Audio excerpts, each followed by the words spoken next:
तो दोस्तों आज हम पढ़ने वाले क्लास 9 सिविक्स का चैप्टर नंबर 3 जिसका नाम है इलेक्टोरल पॉलिटिक्स। इस चैप्टर में हम इलेक्शन के बारे में जानेंगे कि इलेक्शन क्या होते हैं, कैसे होते हैं और क्यों होते हैं। तो चलिए जानते हैं इस वीडियो में।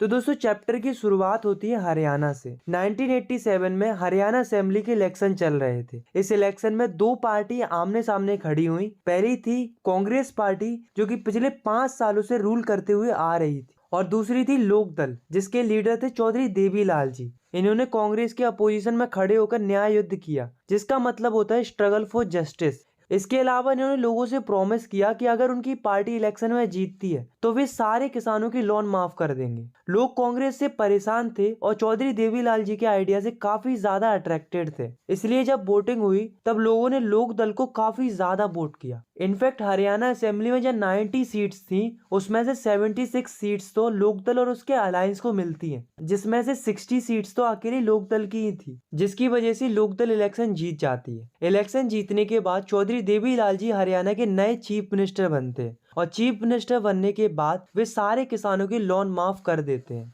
लोकदल पार्टी अगले 4 सालों तक रूल करती है, लेकिन उसके बाद जब 1991 में जब फिर से इलेक्शन होते हैं तब लोकदल पार्टी हार जाती है और कांग्रेस जीत जाती है। Why do we need a election? आखिर हमें इलेक्शन की जरूरत क्यों होती है? किसी भी डेमोक्रेसी में एक रेगुलर इंटरवल के साथ इलेक्शन होते हैं। जैसे कि अगर हम अपनी इंडिया की बात करें तो इंडिया में हर एक 5 सालों में इलेक्शन होते हैं। पूरी दुनिया में 100 से ज्यादा कंट्री ऐसी हैं जहां पर रिप्रेजेंटेटिव को चुनने के लिए इलेक्शन होते हैं। अब सवाल ये उठता है कि क्या बिना इलेक्शन की भी डेमोक्रेसी हो सकती है? ऑफ कोर्स हो सकती है। अगर सारे लोग आपस में बैठकर मिलजुल कर कोई डिसीजन ले तो बिना इलेक्शन के भी काम चल सकता है, लेकिन ये एक छोटी कम्युनिटी के लिए ठीक है, बड़ी कम्युनिटी के लिए ये पॉसिबल नहीं है। क्योंकि अगर हम अपनी इंडिया की बात करें तो इंडिया में 140 करोड़ लोगों की जनसंख्या है, तो ऐसा तो हो नहीं सकता कि 140 करोड़ लोग एक साथ बैठकर डिसीजन ले सकते। पर एक चीज हो सकती है कि जो सारे लोग अपने आप से ही कुछ लोगों को चुन लें जो उनके हिसाब से उनके लिए सही रहेंगे डिसीजन लेने के लिए। पर इसमें भी एक प्रॉब्लम है कि बिना इलेक्शन के इतने सारे लोगों में से अच्छे लीडर चुने कैसे, और अगर चुन भी लिया तो क्या गारंटी है कि वो आगे जाकर जनता के हिसाब से काम करेंगे? तो क्या हम उन्हें बाद में जाकर हटा सकते हैं? ऑफ कोर्स हटा सकते हैं, पर इसके लिए हमें जरूरत होगी इलेक्शन की। इलेक्शन की मदद से लोग अपने पसंद का रिप्रेजेंटेटिव चुन सकते हैं और अगले इलेक्शन में उसे हटा भी सकते हैं। What makes an election democratic? ऐसी क्या चीज है जो इलेक्शन को डेमोक्रेटिक बनाती है? फर्स्ट, इलेक्शन को हम तभी डेमोक्रेटिक कह सकते हैं जब हर एक व्यक्ति के पास अपना एक वोट हो और उस वोट की एक वैल्यू हो। सेकंड, किसी भी कंट्री में फ्री इलेक्शन होने चाहिए और लोगों के पास चॉइस होनी चाहिए। थर्ड है, इलेक्शन रेगुलरली होने चाहिए हर कुछ सालों में। फोर्थ है, जिस कैंडिडेट को लोगों ने वोट देकर चूज किया है उसे ही इलेक्ट किया जाना चाहिए। फिफ्थ है, election free and fair manner में होने चाहिए जिससे लोग जिसे चाहें उसे वोट दे सके बिना किसी डर के। तो दोस्तों किसी कंट्री में ये सारे प्रिंसिपल फॉलो होंगे तभी इलेक्शन डेमोक्रेटिक होंगे, अदरवाइज नहीं होंगे। Now the next topic is it good to have a political competition? क्या पॉलिटिकल कॉम्पिटिशन होना सही है? चलिए देखते हैं। अब आप खुद ही सोचो कि अगर पॉलिटिकल पार्टीज के बीच में कंपटीशन नहीं होगा तो इलेक्शन की कोई वैल्यू ही नहीं रहेगी। अगर घोड़ों की रेस में एक ही घोड़ा दौड़ेगा तो ऑब्वियस सी बात है फर्स्ट भी वही आएगा। इसलिए कंपटीशन होना जरूरी है, क्योंकि कंपटीशन होगा तभी तो बेस्ट का पता चलेगा। लेकिन पॉलिटिकल कंपटीशन होने से कई सारे नुकसान भी है। पॉलिटिकल कंपटीशन के चलते लोगों के बीच में डिवीजन होता है। इसके अलावा पार्टीज एक दूसरे पर आरोप लगाती हैं और कई सारी डर्टी ट्रिक्स का इस्तेमाल करती हैं इलेक्शन को जीतने के लिए। इसकी वजह से समाज और देश के अच्छे लोग जो वास्तव में लोगों के लिए अच्छा करना चाहते हैं वो इन्हीं कारणों की वजह से इलेक्शन में नहीं उतरते। हमारे कॉन्स्टिट्यूशन मेकर्स को ये बातें पहले से पता थी, फिर भी उन्होंने लॉन्ग टाइम विजन को ध्यान में रखकर फ्री कंपटीशन को ही चूज किया।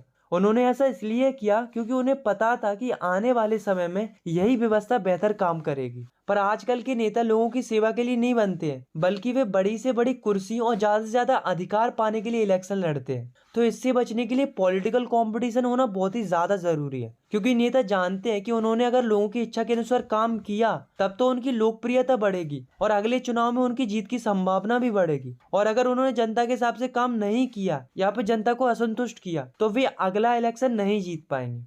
इस तरह यदि कोई पॉलिटिकल पार्टी केवल सत्ता में आने की इच्छा से ही आगे आई है तो अभी उसे मजबूरन जनता की सेवा करनी होगी, नहीं तो लोग अगले इलेक्शन में उसकी पार्टी को छोड़कर किसी दूसरी पार्टी को वोट देकर उसे पावर में लाएंगे।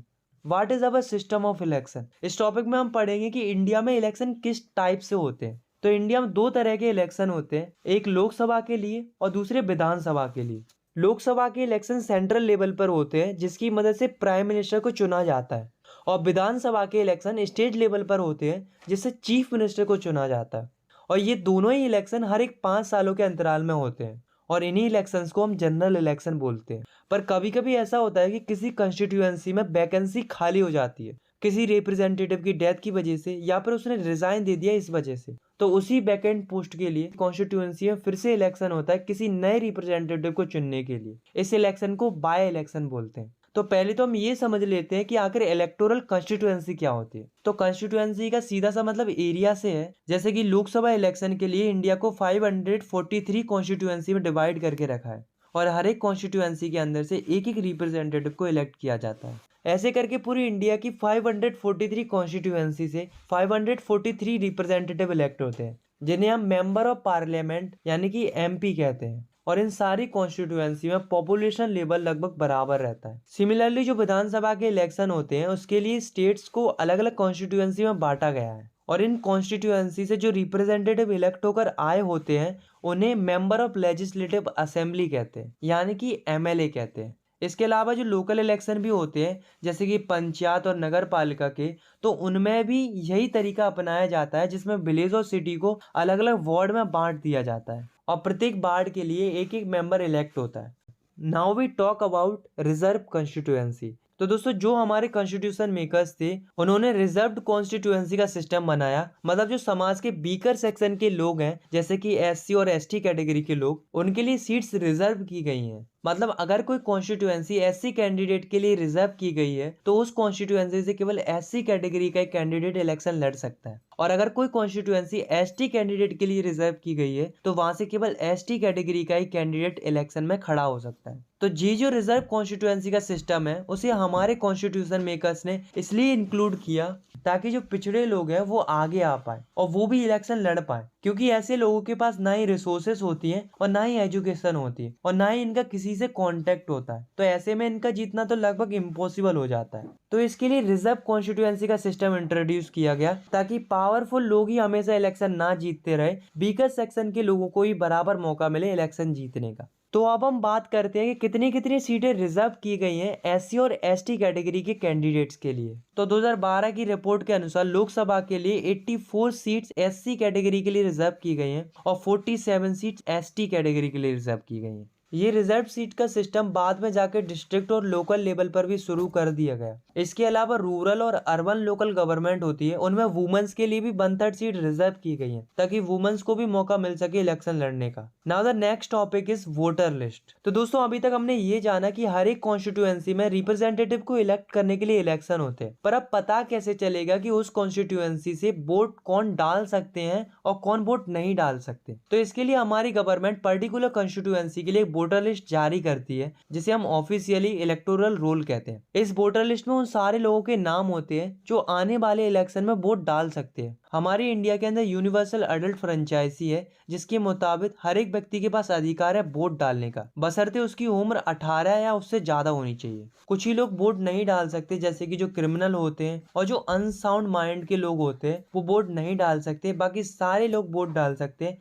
जैसे ही कोई बच्चा 18 साल का हो जाता है तो उसका नाम वोटर लिस्ट में ऐड कर दिया जाता है, और किसी कारणवश किसी की डेथ हो जाती है तो उसका नाम वोटर लिस्ट से हटा दिया जाता है। ये अपडेट वोटर लिस्ट के अंदर हर 5 सालों में होता है इलेक्शन से पहले। इसके अलावा गवर्नमेंट एक कार्ड इशू करती है जिसे इलेक्शन फोटो आइडेंटिटी कार्ड यानी कि इपिक बोलते हैं, बट इसको हम सिंपल भाषा में वोटर आईडी भी बोलते हैं। ये कार्ड उन लोगों को इशू कराया जाता है जिनका नाम वोटर लिस्ट में होता है, और जब भी कोई वोट डालने जाता है तब इस कार्ड को वो अपने साथ ले जाता है as a proof. Nomination of candidate, इसका मतलब होता है कि अगर किसी को इलेक्शन में खड़ा होना है तो वो कैसे पार्टिसिपेट करेगा। चलिए देखते हैं। तो होता क्या है कि अगर किसी की एज 18 साल है तो वो केवल वोट डाल सकता है, इलेक्शन नहीं लड़ सकता। अगर किसी को इलेक्शन लड़ना है तो उसके लिए उसकी मिनिमम एज 25 ईयर होनी चाहिए, तभी वो इलेक्शन में एज अ रिप्रेजेंटेटिव खड़ा हो सकता है।